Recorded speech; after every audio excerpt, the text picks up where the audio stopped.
Биыл Шымкент қаласы мен Түркістан облысындағы 94 колледждің 61-не 11.475 грант бөлінген. Аталған қабылдау комиссиясының жұмысына 130-дан астам қоғам өкілдері бақылау жүргізген. Нәтижесінде тергеу басқармасының тергеушілері қылмыстық кодекстің 200-ші бабына сәйкес білім саласында анықталған кемшіліктер мен ұсыныстар бойынша қатысушыларды хабардар етті.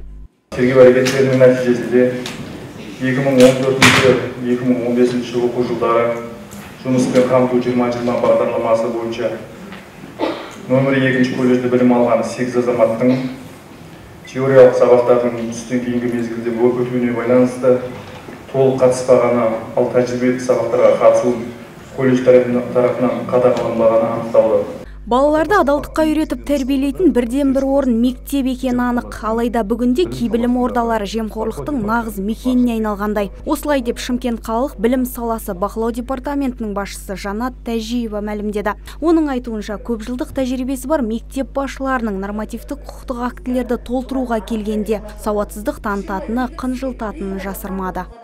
88 білім беру мекемесін осындай зерделеп тексеру мақсатында сыбайлас жемқорлыққа, бір иығын беріп тұрған сыбайлас жемқорлыққа тіпті барып тұрған мекемелер заң бұзып стандартты 88 мекемеге 3020 айлық пұл жаңағы есепті көрсеткіш көлемінде айыппұл салынды біздің департаменттің тарапынан.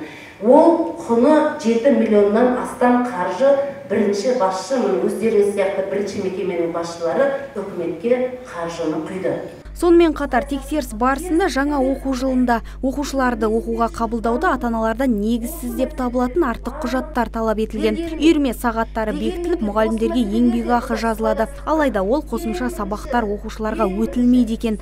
Бұдан бөлек мектеп қызметкерлері балаларға тиесілі тамақтарды үйлеріне таситындықтары да анықталған. Одан қала берсе, мекеме басшылары мектеп қызметкерлерін жеке мүддесіндегі шаруаларға қатысты жұмыстарды істеуге де мәжбүрлейтін көрінеді. Ең сорақысы кей мектептерде мұғалімдер бағалау журналын толтыруға да ерінеді екен. Өкінішке орай мектеп басшыларының арасында әлі де өздерінің бейініне сәйкес келмейтін ұстаздарды білім беру, әрине мұғалімдікке іздеп жүрген адамдар көп, орын алмастырады, немесе педагог қызметтерді аттестаттау мерзімін өздігінен өткізбейді, уақытысын жібермейді, жұмысына немқұрайлы қарайды. Мекеме басшысының өзін аттестаттау жұмыстарында өздері сабақ берген кезде өздері сабақ өтпейді, журналдарын тіпті толтыруға ерінеді, ал айлығын алады.